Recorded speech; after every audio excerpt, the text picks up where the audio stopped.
13 বছর বয়সী আমাদের যে মাদ্রাসার বোনটা, তারে যে হিন্দু গুলায় 3 দিন টানা লাগাই একটা রুমের মধ্যে নিল, তাকে ধর্ষণ করলো। এই মেয়েটার চোখের পানি ফেলে ফেলে কান্না করলো। যুবকরা যারা তোমরা মোবাইল চালাও, তোমরা দেখলে রে বাবা, এই যে মেয়েটা চোখের পানি ফেলে ফেলে কান্না করে, কবের ঘটনা, কয় 2 মাস আগের ঘটনা।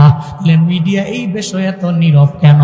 কেন এই বিষয়ে ওই হিন্দু ছেলেটা আমাদের মুসলমান মাদ্রাসার একটা মেয়ের যে রুমের মধ্যে নিল, তাকে ধর্ষণ করলো, তারে কেন ধর্ষক বইলা গ্রেপ্তার কেন করলো না, মামলা কেন নেয় না?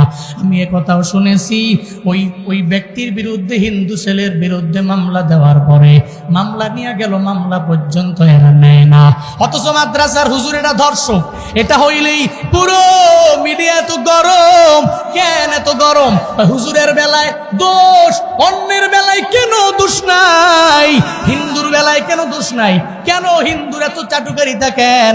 হিন্দুর বেলায় দেখছি যে কোনো দোষ এরা করলে মিডিয়ার লোকেরা জীবনেও কোনোদিন এটা প্রকাশ করতে চায় না, এরা মামলা নিতে চায় না। ওসিরাও পর্যন্ত মাঝে মাঝে এই মামলা নিতে পারবো না। এত ভয় কেন? মুসলমান ঘরের সন্তান হইয়া পকেটের মধ্যে টাকা ঢুইকা গেলে বুঝি আর মামলা নেওয়া যায় না।